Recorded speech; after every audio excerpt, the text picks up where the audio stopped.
Screenwrite.in Learn, Write, and Create. നമ്മൾ നേരത്തെ ഇപ്പോൾ ബ്യൂട്ടി ആൻഡ് ദ ബീസ്റ്റ് അല്ലെങ്കിൽ നോത്രദാമിലെ കൂനൻ ആ രീതിയിലുള്ള സ്റ്റോക്ക്ഹോം പരാമർശങ്ങൾ, സ്റ്റോക്ക്ഹോം സിൻഡ്രത്തിനെ കുറിച്ച് സൂചിപ്പിച്ചു. അപ്പോൾ എനിക്ക് അടുത്ത ചോദ്യം ചോദിക്കാനുള്ളത്, സാബ് ജോൺ എന്ന് പറഞ്ഞ എഴുത്തുകാരനും അതുപോലെ തന്നെ സാബ് ജോൺ എന്ന അധ്യാപകനും കൂടിയാണല്ലോ. അപ്പോൾ പൊളിറ്റിക്കൽ കറക്റ്റ്നെസ് കഥയിലേക്കും കലാസൃഷ്ടികളിലേക്കും വരുന്നൊരു കാലഘട്ടമാണ്. ഇപ്പോൾ ഒരു കാലത്ത് ഫാസിസം എഴുത്തിനെ റസിക്കുന്ന പോലെ തന്നെ ഈ പൊളിറ്റിക്കൽ കറക്റ്റ്നെസ്സിൻ്റെ ഒരു അതിർവരമ്പും ഭയങ്കരമായിട്ട് പാലിക്കപ്പെടേണ്ട ഒരു അവസ്ഥ എന്ന് പറയുന്നൊരു കാലഘട്ടം കൂടിയാണ് ഇപ്പോൾ. ഗുണയിൽ നായികയെ അല്ലെങ്കിൽ ഒരു പെണ്ണിനെ തട്ടിക്കൊണ്ടുപോകുന്നു, ഗുഹയിൽ ഒളിപ്പിച്ച് പാർപ്പിക്കുന്നു, നിർബന്ധബുദ്ധിയ പ്രണയം ആദ്യം പ്രകടിപ്പിക്കുന്നു, അതിനുശേഷം ഒരു സ്റ്റോക്ക്ഹോം സിൻഡ്രം അവസ്ഥ സംജാതമാകുന്നു. തട്ടിക്കൊണ്ടുപോയി പോകട്ടെ, കോളേജ് കഴിഞ്ഞ് അല്ലെങ്കിൽ ട്യൂഷൻ കഴിഞ്ഞ് നടവഴിയിലൂടെ നടന്നു പോകുന്ന പെൺകുട്ടിയെ പിന്തുടർന്ന് പ്രണയം അഭ്യർത്ഥിക്കുന്നതും അല്ലെങ്കിൽ പൂ കൊടുക്കുന്നത് പോലും സ്റ്റോക്കിംഗ് ആണെന്ന് പറയപ്പെടുന്ന ഒരു കാലഘട്ടമാണിപ്പോൾ. യഥാർത്ഥ ജീവിതത്തിൽ അതൊരു ശല്യമായിരിക്കാം, സത്യമാണത്. പക്ഷേ ഒരു കലാസൃഷ്ടിയെ സംബന്ധിച്ചിടത്തോളം ഈ പൊളിറ്റിക്കൽ കറക്റ്റ്നെസ് എങ്ങനെയാണ് എഴുത്തുകാരൻ ഇതിൽ കാണുന്നത്, അല്ലെങ്കിൽ അധ്യാപന രീതിയിൽ പുതിയ തലമുറയോട് പറയുമ്പോൾ എങ്ങനെയാണ്? അതുപോലെ തന്നെ 34-35 വർഷത്തിന് ശേഷം ഇന്നാണ് ഗുണ എഴുതുന്നതെങ്കിൽ ഇത്തരം പൊളിറ്റിക്കൽ കറക്റ്റ്നെസിൻ്റെ ഒരു അവബോധം എഴുത്തുകാരനുണ്ടാവുമായിരുന്നു, ഇങ്ങനെ സൃഷ്ടിക്കപ്പെടുമായിരുന്നു ഗുണ ഈ രീതിയിൽ? അതെ, അതൊരു നല്ലൊരു ചോദ്യമാണത്. ഇന്നത്തെ അന്ന് ഒരു 30 വർഷത്തെ ഗ്യാപ്പിന് ശേഷം വരുന്നതും അത് ഞാൻ പറയാം, അതിൻ്റെ റീസൺ ഞാൻ പറയാം. അത് എനിക്ക് തോന്നുന്നത് ഈ റിയൽ ലൈഫ്, ഈ എപ്പോഴും ഒരു കഥയെന്ന് പറയുന്നത് ജീവിതത്തിനെ അടിസ്ഥാനപ്പെടുത്തിയുള്ളതാണ്. ജീവിതമാണ് അതിൻ്റെ ബേസ്, ജീവിതത്തിനെ അടിസ്ഥാനപ്പെടുത്തിയുള്ളതാണ്. പക്ഷേ ജീവിതം മാത്രം കാണിക്കുമ്പോൾ കഥയാകുകയില്ല. ജീവിതത്തിൻ്റെ പച്ചയായിട്ടുള്ള ജീവിതത്തിനെ നമ്മൾ കാണിക്കുമ്പോൾ, അതായത് അബൌട്ട് ഞാൻ പറഞ്ഞു വരുന്നത് ഇപ്പോൾ റിയലിസം എന്ന് പറഞ്ഞു. ഇപ്പോൾ റിയലിസത്തിൽ ഒരാൾ നടക്കുകയാണ്, അയാൾ 2 കിലോമീറ്റർ നടക്കുക. അപ്പോൾ ഈ 2 കിലോമീറ്റർ കാണിക്കാൻ പറ്റുമല്ലോ, അല്ലെങ്കിൽ അത് പറഞ്ഞുകൊണ്ടിരുന്ന് 10 പേജ് അയാൾ നടന്നുകൊണ്ടിരുന്നു എന്ന് എഴുതാൻ പറ്റുകയില്ല. അപ്പോൾ ഒരു കഥയെ ആവിഷ്കരിക്കുന്ന പ്ലാറ്റ്ഫോം, അല്ലെങ്കിൽ കഥ ആയിട്ട് ജീവിതത്തിൻ്റെ ചില തൂളുകളെ, അല്ലെങ്കിൽ ഒരു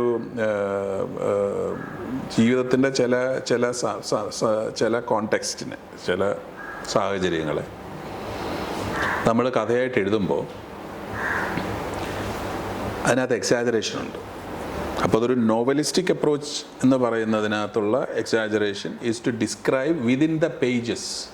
ഇപ്പോൾ എനിക്ക് 300 പേജിലുള്ളൊരു കഥ എഴുതണമെന്ന് പറഞ്ഞാൽ അത് 1000 പേജായിട്ട് എഴുതാൻ പറ്റുകയില്ല. അപ്പോൾ 300 പേജിനുള്ളിൽ അതൊരു പബ്ലിഷിംഗ് റിക്വയർമെൻറ്റാണ്, അല്ലെങ്കിൽ റീഡബിലിറ്റി റിക്വയർമെൻറ്റാണ്. അതേപോലെ തന്നെയാണ് സിനിമയ്ക്ക് വേണ്ടി എഴുതുമ്പോഴും. നമ്മൾ സിനിമയുടെ സ്ക്രീൻ ടൈം എന്ന് പറയുന്ന ഒരു ലിമിറ്റേഷനാണ്, which restricts real life.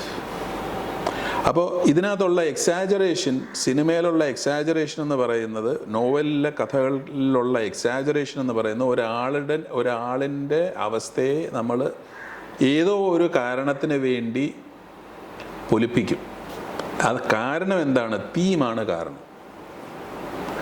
So നമ്മളൊരു തീം, ഈ നോവൽ ഞാൻ എഴുതുന്ന, അല്ലെങ്കിൽ നോവലിന് ഡിറക്ഷൻ ഉണ്ടാകുകയില്ല. ഇപ്പോൾ ദേവദാസ് തന്നെ ഏറെന്ന് പറഞ്ഞ ഒരു കഥ, അതിനെപ്പറ്റി പല ഏറുകൾ എന്താണ് എന്ന്, അല്ലെങ്കിൽ ഒരു പാൻഡമിക് സ്റ്റോറി ആയിട്ട് അതിനെ കാണാൻ പറ്റുന്നതിന് ഒരു ഡിറക്ഷൻ ഉണ്ടായിരിക്കും തീർച്ചയായിട്ടും. അപ്പോൾ ആ ഡിറക്ഷനെയാണ് നമ്മൾ തീം എന്ന് പറയുന്നത്. കഥ തന്തു, അല്ലെങ്കിൽ കഥയുടെ സത്ത് എന്ന് നമ്മൾ പറയുന്ന ആ തീമാണ്. അപ്പോൾ ആ തീം ഒരു മൊറാലിറ്റിയുമായിട്ട് കണക്റ്റഡ് ആണ് എപ്പോഴും. അപ്പോൾ അത് ഇന്നുണ്ടായിട്ടുള്ള സംഭവമല്ല, ഒരു അരിസ്റ്റോട്ടലിയൻ തോട്ടിൽ നിന്ന് തന്നെ വന്നിട്ടുള്ളതാണ്. തോട്ട് എന്ന് പറയുന്നത്, അരിസ്റ്റോട്ടിൽ പറഞ്ഞിരിക്കുന്നത് തോട്ടെന്നാണ് അതിനെ പറയുന്നത്, ഒരു ചിന്തനം എന്ന് പറയുന്നത്. അതാണ് തീം. അപ്പോൾ ഈ സ്റ്റോറിയുടെ ചിന്തനം എന്താണ് എന്നുള്ളതിനെ അധീകരിക്കുന്നത് എന്താണ്, എന്തിനെയാണ് അത് അടിസ്ഥാനപ്പെടുത്തിയിരിക്കുന്നത് എന്ന് പറഞ്ഞാൽ മൊറാലിറ്റിയാണ് അടിസ്ഥാനപ്പെടുത്തുന്നത്. അപ്പോൾ ഈ മൊറാലിറ്റി വിൽ ഷിഫ്റ്റ്. അപ്പോൾ തട്ടിക്കൊണ്ടുപോകൽ എന്ന് പറയുന്നതിന് പല മാനങ്ങളുണ്ട്. എന്തിനു വേണ്ടി തട്ടിക്കൊണ്ടുപോകുന്നു, എങ്ങനെ തട്ടിക്കൊണ്ടുപോകുന്നു, എന്തുദ്ദേശത്തിൽ തട്ടിക്കൊണ്ടുപോകുന്നു. അപ്പോൾ ഈ ഉദ്ദേശം അല്ലെങ്കിൽ ചേതോ വികാരം എന്ന് പറയുന്ന അവസ്ഥയാണ് മൊറാലിറ്റിയുടെ ബേസ്. അപ്പോൾ ഈ തട്ടിക്കൊണ്ടുപോകുന്നത് രക്ഷിക്കാനാണെങ്കിൽ തട്ടിക്കൊണ്ടുപോകൽ എന്ന് പറയുന്നതിന് വേറൊരു മാനം വരും. ഇന്ന് ഈ ഗുണയുടെ അവസ്ഥയിൽ ഞാൻ പറയുകയാണെങ്കിൽ, അപ്പോൾ ഫോർ എക്സാമ്പിൾ അത് ഗുണയിലോട്ട് വരുന്നതിന് ഒരു സംഭവം കൂടെ പറയാം. ഇപ്പോൾ ഒരു ഷാരൂഖ് ഖാൻ്റെ പടം എടുത്ത് നോക്കും, അല്ലെങ്കിൽ വേറെ ഏതെങ്കിലും നോവലിലുള്ളൊരു കഥ എടുത്ത് നോക്കും, അല്ലെങ്കിൽ ഒരു ഗുണ്ട, അല്ലെങ്കിൽ ഒരു തഗ്, അല്ലെങ്കിൽ ഒരു അണ്ടർവേൾഡ് ആളുടെ കഥ എടുത്ത് നോക്കുക. അയാൾ എന്തിനു വേണ്ടി ഈ അണ്ടർവേൾഡിലായി എന്നുള്ളതിനെ അധികരിച്ചിരിക്കും അയാളുടെ ക്യാരക്ടർ. അപ്പോൾ അതിനൊരു മൊറാലിറ്റി കാണും ചിലപ്പോൾ. അതിനെ ചിലപ്പോൾ നമ്മൾ റോബിൻ ഹുഡിസം എന്ന് പറയുന്ന ഒരു സ്റ്റേജിലോട്ട് ചിലപ്പോൾ നമ്മൾ കൊണ്ടുപോകുന്നിരിക്കും. So that becomes a positive morality. Negative morality reasons വരുമ്പോഴാണ് അതിന് നെഗറ്റിവിറ്റി വരുന്നത്. അപ്പോൾ അത് തന്നെയാണ് ഞാൻ പറഞ്ഞത്. ഇപ്പോൾ ഷാരൂഖ് ഖാൻ തോക്കെടുത്ത് വെടിവെക്കുന്നു, ഷാരൂഖ് ഖാൻ ഒരാളെ അടിക്കുന്നു, വില്ലനും തോക്കെടുത്ത് വെടിവെക്കുന്നു, ഒരാളെ അടിക്കുന്നു. പക്ഷേ ഷാരൂഖ് ഖാൻ അടിക്കുമ്പോൾ നമ്മൾ അയാളുടെ കൂടാണ്, ഓ ഷാരൂഖ് ഖാൻ അയാൾ ജയിക്കണം എന്ന് പറയുന്നത് എന്തുകൊണ്ടാണ്? അയാൾ അടിക്കുന്നതിനും തോക്കെടുത്ത് വെടിവെക്കുന്നതിനും ഒരു പോസിറ്റീവ് മോറൽ റീസൺ ഉണ്ടാവും, ഓർ റാഷണേലുണ്ടാവും, മോറൽ റാഷണൽ. അതിനെ ബേസ് ചെയ്താണ് നമ്മൾ ഇത് പോസിറ്റീവാണോ അല്ലെങ്കിൽ ഇത് കാണിക്കാവുന്നതാണോ എഴുതാവുന്നതാണോ എന്നുള്ളതിനെ നമ്മൾ നിശ്ചിതപ്പെടുത്തുന്നത് അതുകൊണ്ടാണ്. അപ്പോൾ ഗുണയുടെ സ്റ്റേജിൽ ഗുണ തട്ടിക്കൊണ്ടു പോകുന്നു എന്നുള്ളത്, ഗുണയുടെ ഇൻറ്റൻഷൻ രണ്ട് തരത്തിലാണ് വരുന്നത്. ഒന്ന്, അയാളുടെ മാനസികാവസ്ഥ എന്ന് വയ്ക്കുക. അയാളുടെ മാനസികാവസ്ഥയിൽ is doing a good thing. He has found his Abhirami. ഞാൻ അഭിരാമിയെ കൊണ്ടുപോവുകയാണ്, ഒരിക്കലും എന്നിൽ നിന്ന് വേർതിരിക്കാത്ത രീതിയിൽ ഞാൻ അഭിരാമിയെ കൊണ്ടുപോകും. അതിനെ സാധൂകരിക്കാൻ വേണ്ടിയിട്ടാണ് ഗുണയ്ക്ക് അങ്ങനെ ഒരു മാനസികാവസ്ഥ തന്നെ. മറ്റുള്ളവർക്ക് സാധാരണ മനുഷ്യന്റെ മനോനില അല്ലല്ലോ അയാൾക്ക്. അതെ. അപ്പോൾ അത് എന്തുകൊണ്ട് അയാളുടെ മനോനില അങ്ങനെ ആക്കുന്നു? The writer wanted him to be a schizophrenic or a obsessional psychoneurotic to prove that unconditionality of love can come only from him. എൻ്റെ ആവശ്യമാണ്. അതുകൊണ്ട് ഗുണ എന്ന് പറയുന്നതിൻ്റെ തട്ടിക്കൊണ്ടുപോകൽ ഒരു സ്റ്റോക്കിംഗ് ആകുകയല്ല ഒരിക്കലും. പിന്നെ അതിനെ ഉപോത്ബലകപ്പെടുത്തുന്ന സംഭവം എന്ന് പറയുന്നത്, ഈ പെണ്ണിനെ സംബന്ധിച്ചിടത്തോളം ഇയാളൊരു ഒരു ക്യാപ്റ്ററാണ്. പക്ഷേ eventually she changes because of her goodness. He finds goodness in this person and realizes that he has a positive motivation to do this. അപ്പോൾ ഈ പോസിറ്റീവ് മോട്ടിവേഷൻ എന്ന് പറയുന്നതിനെയാണ് നമ്മൾ സാധൂകരിക്കേണ്ടത്. എല്ലാറ്റിനെയും ഈ ഗോൾഡൻ ഹാമർ പോലെ ഒറ്റ ചുറ്റിക വെച്ച് അടിക്കാൻ പറ്റില്ല. അപ്പോൾ ഞാൻ ഇനിയും ഇത് ചെയ്യും, provided he has a positive motivation. Provided, for example ഞാൻ പറയുകയാണ്, the justice doesn't prevail, one takes law in his hands. അതാണല്ലോ വിജിലാന്തെ എന്ന് പറയുന്ന കോൺസെപ്റ്റ്. ഏതാണ് vigilante? Is a positively motivated concept or a character bundle എന്ന് പറയുന്നത്. അപ്പോൾ അതുകൊണ്ടാണ് ഞാൻ പറയുന്നത്, മോറൽ പോലീസിങ് എന്ന് പറയുന്നതിനകത്ത് എനിക്ക് വലിയ none should be oppressed with a law. Everyone has the freedom to do it. പക്ഷേ ഈ പറയുന്ന അവസ്ഥയിൽ അതൊരു പോസിറ്റീവ് മോട്ടിവേഷനായിട്ട് പ്രതിഫലിക്കപ്പെടണം എന്നുള്ളത് വെച്ചിട്ടാലേ എങ്കിലേ അതൊരു തീമാകുള്ളൂ എന്നാണ് ഞാൻ പറയുന്നത്. എപ്പോഴും ഇപ്പോൾ മുമ്പുണ്ടായിരുന്ന അരിസ്റ്റോട്ടലിയൻ ടൈമിലുള്ള ലെറ്റസ് ദ തിയേറ്റർ, അന്ന് എല്ലാം പോയറ്റിക്കാണ്, അന്ന് പ്രോസ് ഇല്ല, എല്ലാം പോയമാണ്. അപ്പോൾ ഈ പോം എന്ന് പറയുന്നതിൻ്റെ കണ്ടീഷനിങ് എങ്ങനെയാണ് വരുന്നത്? ആ കണ്ടീഷനിങ് എന്ന് പറയുന്നത് it is for the emotional cleansing എന്നാണ് അതിന് പറയുന്നത്. അപ്പം ഞാൻ പോം എന്ന് പറയുന്നതും ട്രാജഡി എന്ന് പറയുന്നതും മാത്രമായിട്ട് ഉരുത്തിരിഞ്ഞ് വരാനുള്ളതിൻ്റെ റീസൺ എന്താണ്? അതിൽ ഞാൻ കരഞ്ഞ് എൻ്റെ തന്നെ ജീവിതവും അതുമായിട്ട് താരതമ്യപ്പെട്ട് കരഞ്ഞിട്ട് ഞാൻ പുറത്തിറങ്ങുകയാണ്. അപ്പോൾ എനിക്കുണ്ടാകുന്ന ഒരു മാറ്റവും ഒരു കഴുകൽ, എന്താണ് അതിനെ, the cleansing part of it, അതാണ് നമ്മൾ കൊടുക്കുന്ന ഇതിനകത്ത്. ഗുണ എന്ന് പറയുന്നത് പോസിറ്റീവ് മോട്ടിവേഷൻ ഉണ്ടെങ്കിലും the unconditionality is not accepted. It's very rare to accept such a catharsis is that it is very rare to accept, and that's why he says ഇത് നിങ്ങൾക്ക് മനസ്സിലായാല മനുഷ്യനേക്കാൾ അപ്പുറത്താണ്, മനുഷ്യന് മനസ്സിലാകല എന്ന് പറയുന്നതിൻ്റെ റീസൺ അതാണ് ഒന്ന്. രണ്ട്, അവിടെയുള്ള സാഹചര്യങ്ങൾ എടുത്ത് നോക്കുക. നമ്മളെടുക്കുന്ന കഥാലോകം അല്ലെങ്കിൽ കഥാപരിസരം എന്ന് പറയുന്ന കണ്ടീഷനെ എടുത്ത് നോക്കുകയാണെങ്കിൽ അത് വളരെ പ്രയാസങ്ങളുള്ളൊരു സ്ഥലമാണ്. അതിനും ഞാൻ ഈ പറഞ്ഞ മാതിരി ആരോ ഒരു വീഡിയോയിൽ ഏതോ ഒരു ഫേസ്ബുക്കിലോ മറ്റേ കമ്പയർ ചെയ്തിട്ടുണ്ട്, സൂര്യമാനസം എന്ന് പറഞ്ഞ പടവുമായിട്ട് കമ്പയർ ചെയ്ത്. അത് കഴിഞ്ഞാണ് വന്നതെങ്കിൽ പോലും ശരിയാണ്, ഒരു പരിധി വരെ അത് ശരിയായിരിക്കും. പക്ഷെ അതിൽ വരുന്ന രണ്ടിലും താരതമ്യപ്പെടുത്തുമ്പോൾ വരുന്ന ഒരു വേൾഡ് ഉണ്ട്. ഈ വേൾഡ് എന്ന് പറയുന്നത് ഒരു അബറേറ്റഡ് മൈൻഡിലുള്ള ഒരു ഫാൻറ്റസിയാണ്. You call it a magically realistic world of a schizophrenic mind. അവിടെ അയാളുടേതായിട്ടുള്ള ലോകവും അയാളുടേതായിട്ടുള്ള ചില മനുഷ്യരും ആനിമൽസും മൃഗങ്ങളും ഉള്ള ഒരു പരദീസ പോലൊരു സ്ഥലമാണ്. അതാണ് സൂര്യമാനസത്തിലുള്ളത്. അത് actually it comes from this short story what I was influenced by the short story call of mice and men, John സ്റ്റൈൻബെക്കിൻ്റെ. അപ്പോൾ Sooryamanasam is absolutely based on of mice and men. അത് മമ്മൂക്കാരുടെ അടുത്ത് ഞാൻ ഈ സ്റ്റോറി പറയുമ്പോഴും I was giving him this book to read, which he read or not, I don't know, but I was suggesting that it's based on this book. അപ്പോൾ അതിനകത്ത് വരുന്ന ക്യാരക്ടറിന്, അതിൽ നിന്ന് ക്യാരക്ടർക്ക് ഒരുപാട് മാറിയിട്ടുണ്ടെങ്കിലും ഈ ക്യാരക്ടറിൻ്റെ ഒരു ഡ്രീം ലാൻഡ് ഉണ്ട്. ആ ഡ്രീം ലാൻഡ് എന്ന് പറയുന്നത് കുറേ മുയലുകളും കുറേ പുല്ലുമൊക്കെ ഉള്ളു. ഇയാൾ ഈ പുയൽ, അപ്പോൾ അതിനകത്തൊക്കെ ഒരു അമാനുഷികത എന്ന് പറയുന്നത് ഈ മനുഷ്യർക്കൊക്കെ സ്നേഹം കൊണ്ട് മനുഷ്യരെ തടവി തടവി കൊല്ലുന്നൊരു ക്യാരക്ടറാണ് സൂര്യമാനസത്തിൽ. He doesn't know that he is giving that kind of a pressure, but the intention is love, to give love. അതിൻ്റെ കുറച്ച് എലമെൻറ്റ്സ് ഈ ഓഫ് മൈസ് ആൻഡ് മെന്നിൻ്റെ എന്തൊക്കെയോ ചില കാര്യങ്ങൾ ഗുണയിലും കാണാൻ പറ്റും. അയാൾ നേച്ചറുമായിട്ട് ഇടപഴകി പോകുന്നതും നേച്ചറിന് ഒരു കുറുക്കൻ കൂവാൻ നേരത്ത് ഞാനിവിടെ ഉണ്ട് കേട്ടോ എന്ന് പറയുന്ന ഒരു മനുഷ്യൻ്റെ ഈ പറയുന്ന, അതാണ് ഞാൻ ഇടയ്ക്ക് പറയാൻ വിട്ടുപോയ ഒരു സംഭവമുണ്ട്. ഇതിനകത്തൊക്കെ ഒരു കാര്യം ഞാൻ ഇൻഫ്ലുവൻസ്ഡ് ആയി എന്ന് പറയുന്ന ചില കാര്യങ്ങൾ ഈ പറഞ്ഞ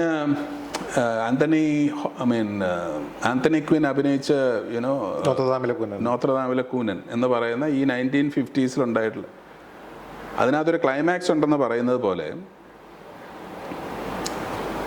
ഒരു എലമെൻ്റ് ഉണ്ട് അതിനകത്ത്. ആ element he is construed as the pope of fools. അപ്പോൾ അയാൾ is a laughing matter for everyone. സഭ സോഷ്യൽ കണ്ടക്റ്റ് ഒക്കെ വേറെയാണ് ആ സമയത്ത് തോന്നുന്നു. So is considered a pope of fools. അതുകൊണ്ടാണ് മേടയിൽ കൊണ്ട് വയ്ക്കുന്ന സംഭവം. അപ്പം അതേപോലെ തന്നെയാണ് ഗുണയ്ക്കും ഉള്ളത്. Is a pope of fools. Is everyone laughs at him. അവനെ വിളിച്ച്, അവന് വേറൊരു കാര്യമുണ്ട്.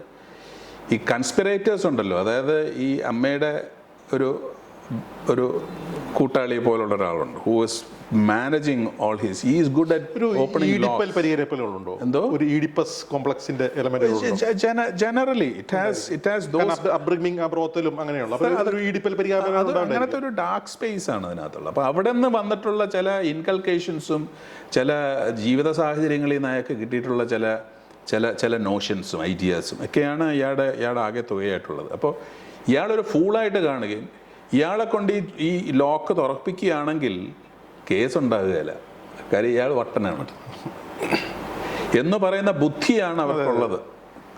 അല്ലെങ്കിൽ ആ പേപ്പറിനകത്ത് ഇവനെ കൊണ്ട് ഒപ്പിടിപ്പിക്കുക, അതിന് വാലിഡിറ്റി ഇല്ല, അപ്പം കൊടുക്കുന്ന പോലെ ആകുമല്ലോ. ഇങ്ങനെയുള്ള ചില കുരുട്ടുബുദ്ധികൾ, അതായത് വക്രബുദ്ധികൾ എന്ന് പറയുന്നതൊക്കെ ഈ ഫൂളുമായിട്ട് കണക്ട് ചെയ്ത ഫൂളിഷ്നെസ് ഓഫ് അതിബുദ്ധിയും മണ്ടത്തരം തമ്മിൽ ഏറ്റുമുട്ടലാണ്.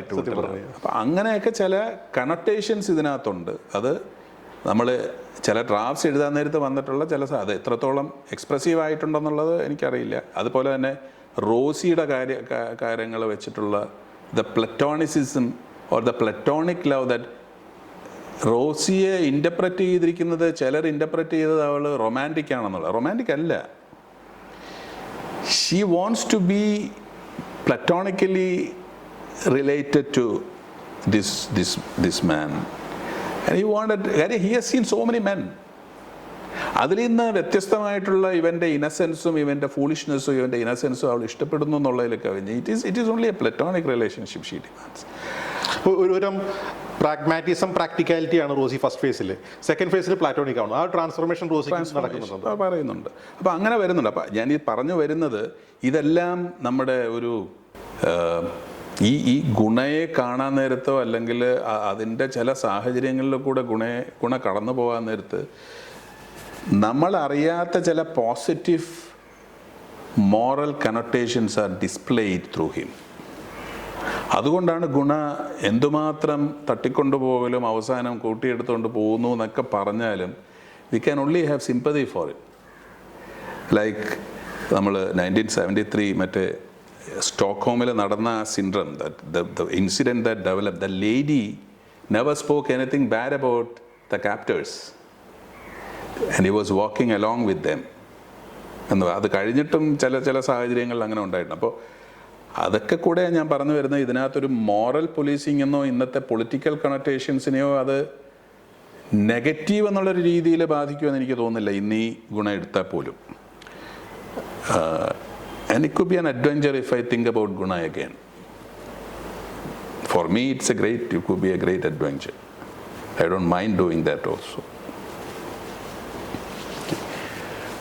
മറ്റൊന്ന്, ഗുണ അല്ലെങ്കിൽ മഞ്ഞുമൽ ബോയ്സ്, വീണ്ടും മഞ്ഞുമൽ ബോയ്സിലേക്കാണ് വരുന്നത്. അത് വിജയമാവുന്നതോടൊപ്പം തന്നെ വിവാദവുമായിരുന്നു. കുടികാരപ്പെറുക്കികളിൻ കൂത്താട്ടം, ജയമോഹന്റെ സ്റ്റേറ്റ്മെന്റ് കേട്ട് കാണുമല്ലോ അല്ലേ? കേട്ടിട്ടുണ്ട്. പ്രത്യേകിച്ച് തമിഴ്നാട്ടിൽ ജീവിക്കുന്നതുകൊണ്ട് അത് എന്തായാലും നമ്മുടെ ശ്രദ്ധയിൽപ്പെടും. ജയമോഹൻ പറഞ്ഞ ചില കാര്യങ്ങൾക്ക് അത് കാമ്പുണ്ടെന്ന് വിശ്വസിക്കുന്നതാണ് ഞാൻ. അതായത് ഒരു പരിസ്ഥിതി സാക്ഷരത, അല്ലെങ്കിൽ ഒരു ടൂറിസ്റ്റ് പ്ലേസിൽ പോകുമ്പോൾ നമ്മൾ കാണിക്കേണ്ട സൂചന മര്യാദ, പ്രകൃതി സംരക്ഷണം, ഇത്തരം പോയിന്റുകളൊക്കെ ഉണ്ട്. പക്ഷേ ഇത് മലയാളികൾ മാത്രമാണോ ബ്രേക്ക് ചെയ്യുന്നത്? ഏതൊരു ആൺകൂട്ടത്തിനകത്തും, പ്രത്യേകിച്ച് അഡോളസൻസ് പീരീഡിൽ തെറ്റിയും തെറിച്ച് നടക്കുന്ന ഏതൊരു ആൺകൂട്ടത്തിനകത്തും അതിന് ഭാഷയും നാടും ഒന്നും വ്യത്യാസമില്ലെന്ന് വിശ്വസിക്കുന്ന ഒരാളാണ് ഞാൻ. അതൊരു വംശീയാധിക്ഷേപമായിട്ട് ആണ് അതിനെതിരെ വിമർശനങ്ങൾ വന്നിട്ടുള്ളത്. അടച്ചാക്ഷേപത്തിൻ്റെ പരിധിയിലാണത് വരുന്ന രീതിയിലുള്ള വിമർശനങ്ങളുണ്ട്. ഇപ്പോൾ മഞ്ഞുമൽ ബോയ്സ് കണ്ടതിന് ശേഷം, പ്രത്യേകിച്ച് ജയമോഹനെ പോലുള്ള ഒരു കുടികാരപ്പെറുക്കളിൻ കൂത്താട്ടമായിട്ടൊരു വിമർശനം വന്ന നിലയ്ക്ക് എങ്ങനെയാണ് ആ ഒരു വിവാദത്തെ കാണുന്നത്? അതും വിവാദമായിട്ട് മാറിയത് വിജയത്തോടൊപ്പം. എനിക്ക് ആ ഒരു വിവാദം എനിക്ക് തോന്നുന്നത് രണ്ട് വിധത്തിലും അതിനെ കാണാമെന്ന് എനിക്ക് തോന്നുന്നു. ഒന്ന്, എനിക്ക് ജയമോഹൻ പറഞ്ഞതിനകത്ത് എനിക്ക് തോന്നുന്നത് പറഞ്ഞിട്ടുള്ളത്, അത് കഴിഞ്ഞിട്ട് ജയമോഹൻ അത് ക്ലാരിഫൈ ചെയ്തിട്ടുണ്ടെന്നാണ് എനിക്ക് തോന്നുന്നത്. ഒരു പരിസ്ഥിതി സംരക്ഷണത്തിനെ മുന്നിൽ കണ്ടുകൊണ്ടാണ് അദ്ദേഹം അത് പറഞ്ഞിട്ടുള്ളത്, ജയമോഹൻ പറഞ്ഞിട്ടുള്ളത്. അതിന് മൊത്തം തള്ളി പറഞ്ഞിട്ടുണ്ട്. പക്ഷെ അത് അങ്ങനെ പാടില്ല എന്നുള്ളത് ഡെഫിനറ്റ്ലി. ഇതൊക്കെ ഒരു ഗ്രൂപ്പിന്, പിന്നെ ഈ സിനിമയിൽ ഇത് വന്നിരിക്കുന്നതിന് വരാവുന്ന ഒരു റീസൺ, ഇങ്ങനത്തെ ഒരു കമ്മ്യൂണിറ്റിയാണിത്. അവിടെ കുടി എന്ന് പറയുന്നത് ജീവിതത്തിൻ്റെ ഭാഗമായിട്ട് കാണുകയും അങ്ങനെ ആ കുടിയിൽ നിന്നുണ്ടാകുന്ന വഴക്കുകളും ആ കുടിയിൽ നിന്നുണ്ടാകുന്ന ചില വയലൻസും കാര്യങ്ങളും എല്ലാം അത് ആ ജീവിതത്തിൻ്റെ ഭാഗമാണ്, വർക്കിംഗ് ക്ലാസിൻ്റെ ഭാഗമാണ്. പിറ്റേന്ന് ഇതൊക്കെ മറന്നു പോകും. ഇതേപോലെ ഒരു സിറ്റുവേഷൻ വരാൻ നേരത്ത് അവരെല്ലാവരും കൂടെ നിൽക്കും ഇവനെ രക്ഷിക്കാൻ എന്ന് പറയുന്നതിൻ്റെ കോൺട്രാസ്റ്റ് കാണിക്കുന്നതിന് വേണ്ടി ഇത് വന്നിരിക്കുന്നു എന്നുള്ളതാണ് ഒരു സംഭവം. പക്ഷേ വേറൊരു സ്ഥലത്ത്, ഇത് ഇപ്പോൾ ഗുണ കേവ്സ് എന്നൊരു ടൂറിസ്റ്റ് അട്രാക്ഷനാണ്, അവിടെ പരിസ്ഥിതിപരമായിട്ട് നമ്മൾ സംരക്ഷിക്കേണ്ട ഒരു ഇടമാണ് എന്ന് നമ്മൾ കാണുമ്പോൾ അവിടെ കുറിച്ചിട്ട് കുപ്പി എറിയുന്നതും നമുക്ക് പറയാൻ പറ്റില്ല. അത് മലയാളത്തിൽ നിന്ന് വന്നാലും തമിഴിൽ നിന്ന് വന്നാലും ഇംഗ്ലണ്ടിൽ നിന്ന് വന്നാലും എല്ലാം സെയിമാണ്. അപ്പോൾ അങ്ങനെ സംരക്ഷണത്തിൻ്റെ ഒരു ദൃഷ്ടികോണിൽ കാണുകയാണെങ്കിൽ ഓക്കെ ഒന്ന്. But at the same time to portray a lifestyle, they have the freedom to show it. And അല്ലാതെ എങ്ങനെ ഇതിനെ ഒരു കോൺട്രാസ്റ്റിംഗ് ആയിട്ട് കാണിക്കും നമ്മൾ? അപ്പോൾ അതിന് രണ്ട് വിധത്തിലും അത് കാണേണ്ടതുണ്ട്. അത് പിന്നെ ഓരോരുത്തരുടെ കാഴ്ചപ്പാടുകൾക്കുള്ള അവകാശമുണ്ട്. തെന്നിത്തെറിച്ച് നടക്കുന്ന ഒരു കൂട്ടം പിന്നീട് ഒരു കാര്യത്തിന് വേണ്ടി ഒത്തൊരുമിക്കുക, കോൺട്രാസ്റ്റ് കാണിക്കണം. ആ കോൺട്രാസ്റ്റാണ് വരുന്നത്. അപ്പോൾ എന്തൊക്കെ ഇതിനിടയിൽ നടന്നാലും ഇവനൊരു സംഭവം വന്നാൽ ഞങ്ങളൊക്കെ ഉണ്ട് കേട്ടോ എന്ന് പറയുന്നതാണ് ആ കമ്മ്യൂണിറ്റി. അത് ചെറുപ്പക്കാരുടെ ഇടയിലുള്ള ഒരു ഇന്ന് കാണുന്ന ഒരു സാധാരണ ഫീച്ചറാണ്. അപ്പോൾ അതിനെ കാണിച്ചിരിക്കുന്നു എന്നുള്ളതിൽ കവിഞ്ഞൊന്നുമില്ല എന്നെനിക്ക് തോന്നുന്നത്. അത് വളരെ ഒരു ഒരു ഒരു സെൻസേഷണലൈസ് ചെയ്യേണ്ട ഒരു കാര്യമാണെന്ന് എനിക്ക് തോന്നുന്നില്ല അതിനകത്ത്. ഈ മഞ്ഞുമൽ ബോയ്സും ഗുണയും രണ്ട് ജോണർ സിനിമകളാണ്. വ്യത്യസ്തമായ കഥാപരിസരം ആണ് പുറമേ നിന്ന് നോക്കുമ്പോൾ കാണുമ്പോൾ. ഒരു രീതിയിലും താരതമ്യപ്പെടുത്താവുന്ന എലമെൻറ്റുള്ളത്. ഒന്നൊരു റൊമാൻറ്റിക് ത്രില്ലർ എന്ന് പറയുന്നതും മറ്റേത് വേറൊരു ജോണർ സിനിമയാണ്. പുറമേ നിന്ന് കാണുമ്പോഴുള്ള ഈ വ്യത്യസ്തങ്ങൾക്ക് അപ്പുറത്തായിട്ട് ഈ കഥാപാത്രങ്ങളുടെ ലോകം ആന്തരികമായി എന്തെങ്കിലും പൊരുത്തപ്പെടലുകൾ ഉണ്ടാകുന്നുണ്ടോ? കാരണം ഒരു സൃഷ്ടി ഉണ്ടാകുന്നു, ആ സൃഷ്ടിയിൽ നിന്ന് വർഷങ്ങൾക്ക് ശേഷം മറ്റൊരു സൃഷ്ടി ഉണ്ടാകുന്നു. ഇത് ലോക സാഹിത്യത്തിലും സിനിമയിലും ഒക്കെ മുമ്പ് സംഭവിച്ചിട്ടുള്ളൊരു കാര്യമാണ്. ഒന്നിനെ അധികരിച്ച് അല്ലെങ്കിൽ അതിൽ നിന്ന് ആശയം സ്വാംശീകരിച്ച് അതിൻ്റെ റെഫറൻസ് നടത്തിക്കൊണ്ടൊരു സിനിമ. ആ രീതിയിൽ ഗുണയും മഞ്ഞുമൽ ബോയ്സും രണ്ട് തരം സിനിമകളാണ്, രണ്ട് തരം കഥാപരിസരങ്ങളാണ്, കഥാലോകങ്ങളാണ്. പക്ഷേ ഈ പുറംകാഴ്ചയ്ക്കപ്പുറത്ത്, പ്രേക്ഷകരുടെ പുറംകാഴ്ചയ്ക്കപ്പുറത്ത് എഴുത്തുകാരൻ എന്ന രീതിയിൽ ഇതിലേക്ക് കടക്കുമ്പോൾ ആന്തരികമായി ഈ കഥാപാത്രങ്ങൾ തമ്മിൽ എന്തെങ്കിലും പൊരുത്തപ്പെടലുകളോ അവരുടെ ലോകങ്ങൾ തമ്മിൽ എന്തെങ്കിലും ബന്ധമുണ്ടോ? എന്നെ സംബന്ധിച്ചിടത്തോളം അതുണ്ടെന്നാണ് എനിക്ക് തോന്നുന്നത്. അതിൻ്റെ റീസൺ ഞാൻ പറയാം. അത് രണ്ടും രണ്ട് കാലഘട്ടങ്ങളിൽ നടക്കുന്നതാണ്. ഒന്ന്, പിന്നെ എനിക്ക് തോന്നുന്നില്ല ഇപ്പോഴും ഞാൻ മഞ്ഞുമ്മൽ ബോയ്സ് എന്ന് പറയുന്നത്, ഇപ്പോൾ കൺമണി അൻപൊട് എന്നുള്ള പാട്ടും ഈ ഗുണ കേവ്സ് എന്ന് പറയുന്ന ഒരു ഗുണയിൽ നിന്ന് വേറിട്ട് നിൽക്കുന്ന ഒരു സ്ഥലമായിട്ടാണ് ഞാനിതിനെ കാണുന്നത്. അതിലേക്ക് ആൾക്കാർ വരുന്നു, അതൊരു ടൂറിസ്റ്റ് അട്രാക്ഷനായിട്ട് മാറി അത് കാണാൻ വരുന്ന ഒരു ഗ്രൂപ്പ്. അതിനകത്ത് കുറേ ഡേഞ്ചറസ് ആയിട്ടുള്ള അല്ലെങ്കിൽ വളരെ ദുരൂഹമായിട്ടുള്ള ചില സ്ഥലങ്ങളും കാര്യങ്ങളും പെട്ടെന്ന് പരിചയമായ ഒരു പ്രമീസാണ്. അതിലേക്ക് അവർ വരുന്നു എന്ന് പറയുന്നത് ഒരു ടൂറിസ്റ്റ് അട്രാക്ഷനിലേക്ക് ഒരു ഗ്രൂപ്പ് വരുന്നു. അത് ഇവിടെ അല്ലെങ്കിൽ വേറെ എവിടെയെങ്കിലും ആവാം അത്. പക്ഷേ അവിടെ കണക്ട് ചെയ്യുന്നതെന്ന് പറയുന്നത് ഈ പറഞ്ഞ സ്വന്തം സെക്യൂരിറ്റിയോ അല്ലെങ്കിൽ സ്വന്തം കാര്യങ്ങളിൽ നിന്നൊക്കെ മാറിയിട്ട് വേറൊരാൾക്ക് വേണ്ടി എൻ്റെ ജീവനെ ഞാൻ കൊടുക്കാൻ തയ്യാറാണ്, അതിനുവേണ്ടി ഞാൻ എന്തും ചെയ്യും എന്ന് പറയുന്ന ഒരവസ്ഥയാണ് ഇവിടെ ഏറ്റവും നന്നായിട്ട് ആ പാട്ടിലൂടെ കാണിച്ചിരിക്കുന്നത്. എനിക്ക് ആദ്യം അത് കാണാൻ നേരത്ത് എനിക്ക് തോന്നിയൊരു സംഭവം, ഇത് രണ്ടും വേറിട്ട് നിൽക്കുന്ന രണ്ട് പ്രമേയങ്ങളാണ്. ഇവിടെ ഞാൻ ഉദ്ദേശിച്ച സമയത്ത്, അന്നത്തെ സമയത്ത് ഞാൻ ഇതിനെ കാണുന്ന ഒരിക്കലും ഒരു പ്ലറ്റോണിക് ലവ് ആയിട്ടല്ല. ഈ ലവ് എന്ന് പറയുന്നതിന് വേറൊരു മാനം കാണുന്നു എന്നുള്ള ആ വേറൊരു മാനം ഒരു പ്ലറ്റോണിക് പ്രതലത്തിലേക്ക് മാറ്റി വയ്ക്കുമ്പോൾ കിട്ടുന്ന ഒരു ഇമ്പാക്റ്റ് ഇതിൽ വന്നിട്ടുണ്ട്. പിന്നെ ക്യാരക്ടേഴ്സ് മാത്രമായിട്ട് എടുത്ത് നോക്കുകയാണെങ്കിൽ അതാണ് ഞാൻ പറഞ്ഞത്, ഈ സിജു എന്ന് പറയുന്നൊരു ക്യാരക്ടറാണ് ഇതിനകത്ത്. എൻ്റെ ക്യാരക്ടറിനെയാണ് നമ്മൾ കാണേണ്ടത് അതിനകത്ത് സിജു എന്ന് പറയുന്നതിൻ്റെ ക്യാരക്ടറിൻ്റെ ഉള്ളിലുള്ള ലോകം എന്ന് പറയുന്നത് നമുക്കാർക്കും അറിയില്ല, അല്ലെങ്കിൽ അയാൾക്ക് മറ്റുള്ളവർക്ക് അറിയാൻ പാടില്ല എന്ന് പറയുന്നൊരു സംഭവമുണ്ട്. ഗുണയ്ക്കും അത് തന്നെയാണുള്ളത്. That is A very special thing. അത് കുറച്ചുകൂടെ അത് പ്രോബബ്ലി എഴുത്തുകാരൻ അല്ലെങ്കിൽ ഡയറക്ടർ അതിന് കുറച്ചുകൂടെ ഫോക്കസ് ചെയ്തിരുന്നെങ്കിൽ it could have been more explicit. But I can see what Siju's character is. വളരെ ക്വയറ്റായിട്ട് ഇരുന്ന് എല്ലാവരെയും കോർഡിനേറ്റ് ചെയ്ത് വലിയ വയലൻസോ അങ്ങനെ എല്ലാവരെയും ഒന്ന് കൺട്രോൾ ചെയ്ത് വരുന്ന ഒരാൾ. പക്ഷേ പോലീസുകാരന് ഇത് ചെയ്യാൻ പറ്റില്ല, അല്ലെ പോലീസുകാർക്ക് ഇതിനകത്ത് വലിയ ഇൻട്രസ്റ്റ് ഇല്ല എന്ന് പറഞ്ഞപ്പോൾ ഞാനിത് ചെയ്യാം എന്ന് പറഞ്ഞുകൊണ്ട് വരുന്ന ഒരു മുന്നോട്ട് കടന്നു വരുന്നതിൻ്റെ ഒരു തൻ്റെടവും ഒരു തനിമയും ഗുണയിലുണ്ട്. നിങ്ങൾക്കത് അറിയാൻ പാടില്ലാത്ത തന്നെ ഞാനിവിടെ പ്രൊട്ടക്ട് ചെയ്യാം. അത് maybe you call it an obsessional psychoneuroticism or whatever you call it. പക്ഷേ അതിനും ഒരു തനിമയുണ്ട്. ആ തനിമയെ നമുക്ക് എപ്പോഴും കാണാൻ പറ്റും ഇതിനകത്ത്. അതയാൾ വേറൊരു വിധത്തിൽ, അതാ ഞാൻ പറഞ്ഞത്, രണ്ട് സിനിമയാണ്, രണ്ട് കഥകളാണ് അതിനകത്തെങ്കിലും ഈ ലോകം എന്ന് പറയുന്നതിനെ ക്രോഡീകരിക്കുന്നത് ഗുണയിലോട്ട് വരുന്നു എന്ന് പറയുന്നതിനകത്തൊരർത്ഥം വരുന്നുണ്ട് അതിനകത്ത്. ആന്തരിക ലോകം പലപ്പോഴും നമുക്ക് പുറമെ കാണാൻ പറ്റില്ല. അപ്പോൾ അതാ ഞാൻ പറയുന്നത്, നമ്മളെപ്പോഴും ഒരു വേൾഡ് ഒരു കഥയുടെ പരിസരത്തെ ഫിക്സ് ചെയ്യുമ്പോൾ, ഒരു എഴുത്തുകാരൻ ഫിക്സ് ചെയ്യുമ്പോൾ ഈ ലോകമെന്ന് പറയുന്നത് ഒരു ക്യാരക്ടറായിട്ട് മാറും. ഇതിനകത്ത് ഗുണ കേവ്സ് മാത്രമല്ല ലോകം. ഗുണ കേവ്സിനകത്തുള്ള ആ പള്ളിയുണ്ട്, അതിനകത്ത് ഉള്ള ആ ടെമ്പിളുണ്ട്, അതിനകത്ത് ചുറ്റിനും പോകുന്ന ബ്രോത്തൽ ഹൗസ് ഉണ്ട്. ഇതെല്ലാം ഈ ഗുണയുടെ ലോകമാണ്. ഇവിടെ വരുന്നത് ഈ ഗുണയുടെ ലോകവും അത് ആൾക്കാർ ആ സിനിമ കണ്ടിട്ടില്ലെങ്കിൽ പോലും ഇതിനകത്തുള്ള ദുരൂഹമായിട്ടുള്ള ഒരു കേവിൽ നിന്നുണ്ടാകുന്ന ഒരു ദുരൂഹത എന്ന് പറയുന്നത്, നടക്കുമോ, കിട്ടുമോ ഇല്ലേ എന്ന് പറയുന്നത് ആംബിഗ്യൂറ്റി ഒരുപാട് ഹെൽപ്പ് ചെയ്തിട്ടുണ്ട്. അപ്പോൾ അത് മാത്രമേ ഉള്ളൂ ലിങ്ക് എന്നാണ് ഞാൻ പറഞ്ഞു വരുന്നത്. ഇതിനകത്തുള്ള ഗുണ കേവ്സ് എന്ന് പറയുന്നത് അതിനകത്തൊരു വളരെ നാച്ചുറലായിട്ടുള്ള അഫിനിറ്റി, കണക്ടിവിറ്റി ഉണ്ട്. കാര്യം അതൊരു ടൂറിസ്റ്റ് സ്പോട്ടാണ്. അത് വേറെ ഏതെങ്കിലും പേരിലായിരുന്നു ആ സ്പോട്ട് എങ്കിൽ പോലും ഒരു ഗുണ കേവ്സ് എന്ന് പറയാതെ ഇതിനകത്ത് ഇത് എന്താണ് ഡെവിൾസ് കിച്ചണിലാണ് പോകുന്നതെന്ന് പറഞ്ഞാൽ devil's kitchen, the story will still stand. പിന്നെ ആ പാട്ടിനകത്തുള്ള കണ്ടീഷൻ, അതാണ് ഞാൻ പറഞ്ഞു വരുന്നത്. ഇത് എവിടെയോ മലയാളികളുടെയും ആൾക്കാരുടെയും ഉള്ളിൽ ഗുണയുടെ എന്തൊക്കെയോ ഭാഗങ്ങൾ അല്ലെങ്കിൽ ഗുണയുടെ എന്തൊക്കെയോ ഇന്നും ഉണ്ട് എപ്പോഴും ഉണ്ടായിരുന്നു എന്ന് പറയുന്നതിനെ പ്രൂവ് ചെയ്യുന്ന ഒരു കണ്ടീഷനാണിത്. അതുമാത്രമാണ് ഞാൻ പറഞ്ഞ വളരെ അപ്രതീക്ഷിതമായിട്ടെന്ന് പറയാൻ പറ്റില്ല എന്ന് ഞാൻ പറഞ്ഞതിൻ്റെ പേര്. അതെവിടെയോ ഉണ്ടായിരുന്നു, അല്ലാതെ പെട്ടെന്ന് പിന്നെ അതിന് ഈ 34 വർഷം എന്തിനു വേണ്ടി അത് വെയിറ്റ് ചെയ്തു? ഈ പടം വരാൻ വേണ്ടി? അതല്ല.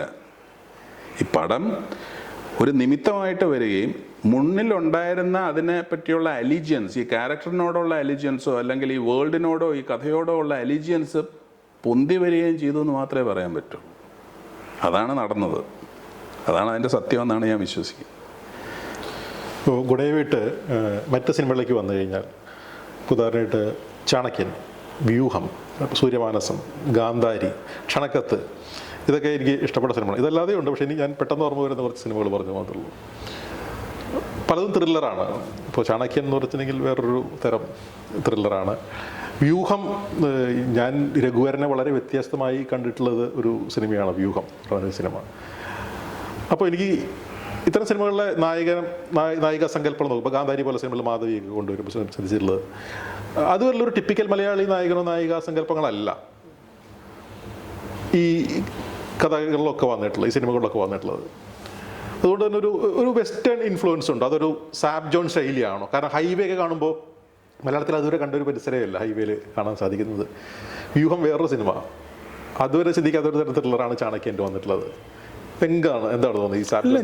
I M definitely influenced by English novels or Italian, so to some levels things that happened in because I had some other opportunity. അതുമായിട്ടാണ് എനിക്ക് അതിനുള്ളൊരു ഓപ്പർച്യൂണിറ്റി ഉണ്ടായിരുന്നു, അത് കിട്ടാനും അറിയാനും ഒക്കെ. I have been exposed to that. ഞാൻ ഒരുപാട് നോവലുകൾ വായിച്ചത് മിക്കതും ഇംഗ്ലീഷ് നോവൽസാണ് വായിച്ചിട്ടുള്ളത്. ഒരുപാട് സിനിമകൾ വളരെ അപ്രതീക്ഷിതമായിട്ടാണ് ചാണക്യൻ എഴുതുന്നതെങ്കിലും ചാണക്യൻ ഒരു ഡോക്യുമെൻ്ററി ആയിട്ട് തുടങ്ങിയ ഒരു പ്രോജക്റ്റാണ്. അതൊരു മിമിക്രിയെ പറ്റി ഒരു ഡോക്യുമെൻ്ററി എടുക്കാമെന്ന് പറഞ്ഞിട്ട് തുടങ്ങിയ ഒരു സംരംഭമല്ല, ഒരു അങ്ങനെ ആയി വേറൊരു പ്രോജക്റ്റ് നടക്കാതെ വന്നു.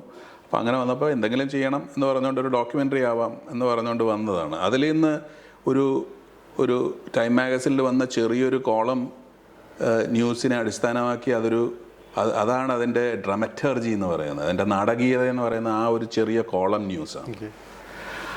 അതിൽ നിന്ന് വന്ന് ഡെവലപ്പ് ചെയ്ത് വന്ന ഒരു 425 പേജ് A4 ഷീറ്റിൽ എഴുതിയ ഒരു സ്ക്രിപ്റ്റാണത്. ഫുൾ സ്ക്രിപ്റ്റ് 18 ദിവസം കൊണ്ട് എഴുതിയതാണത്. അത് വായിച്ചപ്പോൾ 4.5 മണിക്കൂറായിരുന്നു അതിൻ്റെ ദൈർഘ്യം. അത് പിന്നെ നമ്മൾ കംപ്രസ് ചെയ്ത് അങ്ങനെ. അപ്പോൾ അവിടെയെല്ലാം എനിക്ക് തോന്നിയത് മിമിക്രി എന്ന് പറയുന്നതിനെ ഒരാളുടെ നിഷേധിക്കാനുള്ള ഒരു ഉപകരണമായിട്ട് ഒരാൾ എടുക്കുന്നു എന്ന് പറയുന്നതിൻ്റെ ഒരു കൺസ്പിറസി അതിനകത്തുണ്ട്. അത് ഇംഗ്ലീഷാണോ മലയാളമാണോ എന്നറിയില്ല, but it is induced by mimicry. പക്ഷേ ഞാൻ എഴുതാൻ ആഗ്രഹിക്കുന്നതും ഇഷ്ടപ്പെടുന്നതും ത്രില്ലേഴ്സാണ്. അതിൻ്റെ റീസൺ എന്താണെന്ന് പറഞ്ഞാൽ, അതിൻ്റെ റീസൺ ഞാൻ പിന്നെയാണ് മനസ്സിലാക്കുന്നത്. മുമ്പൊന്നും അങ്ങനെ റീസണൊന്നും വെച്ചിട്ടൊന്നും അല്ല എഴുതിയിട്ടുള്ളത്. അത് കുറച്ച് ഇതിനെപ്പറ്റി വായിക്കുകയും മറ്റുള്ളവർ എഴുതിയത് വായിച്ച് അതിൽ നിന്ന് മനസ്സിലാക്കാനും പഠിക്കാനും കിട്ടിയ അവസരം. യൂണിവേഴ്സലാണ്. ഇപ്പോൾ നേരത്തെ പറഞ്ഞ പോലെ അന്ന് മിമിക്രി ആയിരിക്കും, ഇന്നത്തെ കാലത്ത് ആർട്ടിഫിഷ്യൽ ഇന്റലിജൻസും ഡീപ് ഫേക്കും ഒക്കെ നടക്കുന്ന സമയമാണ്. ഡീപ് ഫേക്ക് നടക്കുന്നു. അപ്പോൾ അതിനെ നമ്മൾ മാനേജ് ചെയ്യണം. That is the new technology or something new എന്ന് പറയുന്നത്. അപ്പോൾ ഇതിനകത്ത് 2 കാര്യങ്ങളുണ്ട് ദേവദാസ്. ഒന്ന്, ഈ മനുഷ്യരെ എൻഗേജ് ചെയ്യിക്കണം. അത് നോവലാണെങ്കിലും സിനിമയാണെങ്കിലും അതിൻ്റെ പ്രതലത്തിൽ അതിൻ്റെ പ്ലാറ്റ്ഫോമിൽ മനുഷ്യനെ എൻഗേജ് ചെയ്യിക്കണം. അല്ലെങ്കിൽ അവർ പേജുകൾ മറിക്കുകയില്ല, അല്ലെങ്കിൽ അവർ സീനുകൾ വൺ ആഫ്റ്റർ ദി അതർ കാണുകയില്ല. പക്ഷെ എഴുതുന്ന സമയത്ത് നമ്മൾ ബോധേഡായിരിക്കില്ല. അപ്പോൾ അത് ചിസൽ ചെയ്യേണ്ടതാണ്. അതൊരു ഡ്രാഫ്റ്റ് ഉണ്ടായിക്കണ്ടാലല്ലേ ചിസൽ ചെയ്യാൻ പറ്റുള്ളൂ. അപ്പോൾ അങ്ങനെ വന്നിട്ടുള്ള ഒരു അവസ്ഥയിൽ നിന്ന് നമ്മൾ എഴുതിയിട്ട് ഇതിനകത്തൊക്കെ വരുന്നത് ഈ എൻഗേജ്മെൻ്റ് എന്ന് പറയുന്നതിനെ നമ്മൾ ഡിഫൈൻ ചെയ്ത് വരുമ്പോൾ 2 കാര്യങ്ങളിലാണ് അത് നിൽക്കുന്നത് എന്നാണ് ഞാൻ വിശ്വസിക്കുന്നത്. അത് ഞാനായിട്ടുണ്ടാക്കിയ തിയറിയോ സംഭവങ്ങളൊന്നുമല്ല, മറ്റുള്ളവർ പറഞ്ഞതിൽ നിന്ന് എനിക്ക് ഒരു റാഷണൽ ലോജിക്കൽ എന്ന് മനസ്സിലായിട്ട് ഞാൻ വിശ്വസിക്കുന്നൊരു സംഭവമാണ്. അതിനകത്ത് 2 കാര്യങ്ങളാണുള്ളത്. ഒന്ന്, ജീവിതത്തിൽ നമ്മൾ എൻഗേജ്ഡ് ആകുന്ന ഇതിനു വേണ്ടി ഈ 2 കാരണങ്ങളുണ്ട്. അപ്പോൾ ഈ 2 കാരണങ്ങളും ഏറ്റവും പ്രസക്തമായിട്ട് കാണിക്കാൻ പറ്റിയ ഒരു genre is thrill. Or mystery for that matter, mystery or thrill. അപ്പോൾ നമ്മൾ അതിൻ്റെ ഏതെങ്കിലും സബ് ഷോണറിൽ പോയാലും ഈ ത്രില്ലെന്ന് പറയുന്നത് എൻ്റെ എല്ലാ പ്രോഡക്റ്റിലും കാണും. ഞാൻ എഴുതുന്ന എൻ്റെ ചിന്തനത്തിൽ അതുണ്ട്. അത് ചിന്തിക്കുന്നതേ അങ്ങനത്തെ രീതിയിലാണ് ചിന്തിക്കുന്നത്. അപ്പോൾ ഇതുകൊണ്ടാണ് ഞാൻ, പക്ഷേ എനിക്കിഷ്ടമുള്ള അതാണ്. ഞാൻ വില്ലേജെന്നോ അല്ലെങ്കിൽ നമ്മളെ തനിമയാർന്നിട്ടുള്ള വലിയ കൾച്ചറൽ കണ്ടീഷനൊന്നും എനിക്ക് അത്ര അധികം അഫിനിറ്റി ഒന്നുമില്ല. I'm not expose much to it. പിന്നെ കാണുന്ന ഇതൊക്കെയാണ്. അപ്പോൾ കണ്ട് വളർന്നിട്ടുള്ള സാഹചര്യങ്ങൾക്ക് കൂടുതൽ ഇമ്പോർട്ടൻസ് കൊടുക്കുന്നു എന്ന് മാത്രമേ ഉള്ളൂ. തിരക്കഥാകൃത്ത്, അധ്യാപകൻ, എന്താണ് അധ്യാപകനൊന്നും ഞാൻ കണ്ടിട്ടില്ല. എങ്കിൽ പോലും എനിക്കറിയാവുന്നത് മറ്റുള്ളവർക്ക് പകർന്നു കൊടുക്കണമെന്നോ അല്ലെങ്കിൽ മറ്റുള്ളവരുമായിട്ട് ഷെയർ ചെയ്യുന്നതോ എനിക്ക് ഭയങ്കര ഇഷ്ടമാണ്. ആൻഡ് നമ്മൾ എപ്പോഴും ഒരു കാര്യം, എൻ്റെ ഈ 34, ഞാൻ 89-ലാണ് സിനിമയിൽ വരുന്നത്. ഇപ്പോൾ എത്ര വർഷമായി എനിക്ക് അങ്ങനെ 24 എന്ന് പറഞ്ഞാൽ എത്രയായി? ഏതാണ്ട് 35 കൊല്ലം അടുപ്പിക്കുന്നു. ഞാൻ ഒരുപാട് കാര്യങ്ങൾ ഇപ്പോഴും പഠിച്ചുകൊണ്ടിരിപ്പുണ്ട്, അല്ലെങ്കിൽ ചില കാര്യങ്ങളിൽ നിന്ന് മനസ്സിലാക്കിയിട്ടുണ്ട്, ചില സംഭവങ്ങൾ വായിച്ചും സംഭവങ്ങളൊക്കെ. അപ്പോൾ അതിൽ നിന്ന് എനിക്ക് മനസ്സിലായിട്ടുള്ള ഒറ്റ സംഭവം ഇത്രയേ ഉള്ളൂ: whatever we know has to be shared. That sharing will always bring back new opportunities and knowledge and things. I will proceed with that. അപ്പോൾ എനിക്ക് അതിൽ കൂടുതൽ ഞാനൊരു I better like the word mentor or a knowledge sharer എന്ന് പറയുന്നത്. അല്ലാതെ I'm not a teacher. കാര്യം I'm not that knowledgeable to be a teacher. കാര്യം ഇനി ഒരുപാട് കാര്യങ്ങൾ ഇപ്പോഴത്തെ കാലത്ത് എല്ലാവർക്കും അവന്യൂസ് ഉണ്ട്. നമ്മൾ ആ ഗൈഡൻസ് മാത്രമാണ് കൊടുക്കുന്നത്. ആ രീതിയിലുള്ള ടീച്ചിങ് അത്രേ ഉള്ളൂ. And they go about it. So I love to do it. അതിനൊരു പാഷനുണ്ട് എനിക്ക്. അത് പിന്നെ എനിക്ക് തോന്നുന്നത്, ഞാൻ പറയുന്നത്, ഞാൻ എൻ്റെ ഓൺ എക്സ്പീരിയൻസിൽ ഞാൻ പറഞ്ഞു കൊടുക്കുന്നത് ആൾക്കാർക്ക് മനസ്സിലാവുന്നുണ്ടെന്ന് തോന്നുന്നുണ്ട്. അപ്പോൾ അതിനുള്ള ഒരു ഗുണം എനിക്ക് കിട്ടിയിട്ടുണ്ടെന്ന് തോന്നുന്നു. So I am happy about it. പുതിയ പ്രൊജക്റ്റുകൾ, സ്വപ്ന പദ്ധതികൾ അങ്ങനെ എന്തെങ്കിലും ഉണ്ടോ? എപ്പോഴും സ്വപ്നങ്ങളല്ലേ ഉള്ളൂ. അപ്പോൾ സ്വപ്നങ്ങളൊന്നും മാറ്റി നിർത്തിയിട്ടില്ല. പിന്നെ പ്രോജക്റ്റുകൾ കുറേ ഉണ്ട്. പ്രോജക്റ്റുകൾ ഞാൻ എഴുതിയതും എൻ്റെ സ്റ്റുഡൻസും എഴുതിയിട്ടുള്ള എനിക്ക് ഇമ്പ്രസീവായിട്ടുള്ള സ്ക്രിപ്റ്റ്സും ഒക്കെ ഒരുപാടുണ്ട്. ഇന്ന് ഞാൻ അതിനെ എല്ലാം, കാര്യം വീട്ടിലെ കാര്യങ്ങൾ നോക്കുക എന്ന് പറയുന്നതും ഇതൊരു പഞ്ചവത്സര പദ്ധതി പോലെയാണ് ഞാൻ ഇതിനകത്ത് വന്നത്. അപ്പോൾ ആദ്യം തുടങ്ങി വരുന്ന സമയത്ത് ഒരു 5 ഇയേഴ്സാണ് വെച്ചത്. അത് നടന്നില്ലെങ്കിൽ വേറെ ഏതെങ്കിലും നോക്കാം. അപ്പോൾ ഇന്ന് എൻ്റെ ഏതാണ്ട് 7ാമത്തെ പഞ്ചവത്സര പദ്ധതിയായിട്ടാണ് ഇതിനെ കാണുന്നത്. ഏതാണ്ട് 35 വർഷമായി ഇതിനെപ്പറ്റി. ബേസിക്കലി പഠിച്ച് സാമ്പത്തിക ശാസ്ത്രം ആയതുകൊണ്ട് ആ രീതിയിലാണ് അതിലെ കാണുന്നു. പക്ഷേ ഇന്ന് ഞാൻ കാണുന്നത് ഇതിനൊരു വെന്യൂ. ഇപ്പോൾ ഞാൻ ഈ സ്ക്രീൻ റൈറ്റ് എന്ന് പറഞ്ഞ് ഞാൻ ചെയ്തിട്ടുള്ളത് ആൾക്കാർ വന്നിട്ട് അവർക്ക് എഴുതാനുള്ള സാഹചര്യം ഉണ്ടാക്കുക എന്നുള്ളതാണ്. എങ്ങനെയെങ്കിലും എഴുതാനുള്ള സാഹചര്യം ഉണ്ടാക്കുക. ഞാൻ ചില ആൾക്കാരെ എഴുതിയിട്ടുള്ള സ്ക്രിപ്റ്റ്സ് ഞാൻ കണ്ടിട്ടുണ്ട്. അവർ ഒരു സ്റ്റേജിൽ ഈ സ്ക്രിപ്റ്റ് വായിക്കാൻ നേരത്ത് ആ പേപ്പറുകളിൽ മുഴുവൻ ഈ ഗ്രീസിൻ്റെ ആൾക്കാർ ഈ ഗ്രീസിട്ട കൈവച്ച് പിടിക്കുമ്പോഴുണ്ടാകുന്ന പാടുകൾ അതിനകത്തുണ്ടായിരുന്നു. അപ്പോൾ ഞാൻ ചോദിച്ചത്, എന്താ ഈ അഴുക്ക് പിടിച്ച പേപ്പർ? ഇല്ല സാർ, ഞാനൊരു വർക്ക്ഷോപ്പിൽ വർക്ക് ചെയ്യുമായിരുന്നു. അപ്പോൾ അതിൻ്റെ സ്റ്റൂളിലിരുന്നിട്ടാണ് ഞാൻ എഴുതിക്കൊണ്ടിരുന്നത്. അപ്പോൾ അങ്ങനെ അവിടെ പേപ്പറൊക്കെ വയ്ക്കാൻ നേരത്ത് അതിൽ പേപ്പറിലൊക്കെ പിടിക്കുന്നതാണ്. ഞാൻ ആ സ്ക്രിപ്റ്റ് വായിച്ച് കരഞ്ഞുപോയി. അത് ഈ പേപ്പർ കണ്ടിട്ടല്ല കരഞ്ഞത്, അതിനകത്ത് എഴുതിയിരിക്കുന്നത് കണ്ടിട്ട് I was so very impressed about it that I cried. It made me cry. അപ്പോൾ എഴുതാനുള്ള ത്വരയുള്ളതും എഴുതാനുള്ള ടാലൻറ്റും ഉള്ള അല്ലെങ്കിൽ പ്രാവീണ്യമുള്ള എത്രയോ പേരുണ്ട്. അവർക്ക് ചില സാഹചര്യങ്ങളില്ലാത്തതുകൊണ്ട് അവർ എഴുതപ്പെടുന്നത് അറിയാറില്ല. അപ്പോൾ അതിനെന്തെങ്കിലും ഒരു സാഹചര്യം ഉണ്ടാവണം. എൻ്റെയും ചില നല്ല സ്ക്രിപ്റ്റുകളെന്ന് എനിക്ക് തോന്നുന്നു. നേരത്തെ പറഞ്ഞില്ലേ, മറ്റേ ബാക്ടീരിയ കുടിച്ച ആളെപ്പോലെ എൻ്റെയും ചില നല്ല സ്ക്രിപ്റ്റുകൾ വർഷങ്ങളായിട്ട് ഞാൻ കോർത്തിണക്കിയിട്ടുള്ള ചില സ്ക്രിപ്റ്റുകളുണ്ട്. അപ്പോൾ അതിനൊക്കെയുള്ള ചില പ്രോജക്റ്റുകൾ ചെയ്യണം എന്നൊക്കെയുള്ള പ്ലാനിലാണ്. അതിപ്പോൾ എങ്ങനെയാണ് അതൊക്കെ നടക്കുക എന്ന് ചോദിച്ചാൽ, it's a big dream. I think it should happen. I strive. All these years I been striving. So I keep on striving. എന്തായാലും ഇത്രയും സംസാരിക്കാൻ സാധിച്ചത് സന്തോഷം. Thank you very much, Devadas. Thanks for you too. You gave me a great questions to answer. ദേവദാസിൻ്റെയും കരിയറിലുള്ള ഇനിയും ഒരുപാട് അവാർഡുകളും നല്ല നല്ല പ്രോജക്റ്റുകളും വരട്ടെ എന്ന് ഞാൻ പ്രാർത്ഥിക്കുകയാണ്. അതിനുവേണ്ടിയുള്ള എല്ലാ ആശംസകളും. സന്തോഷം.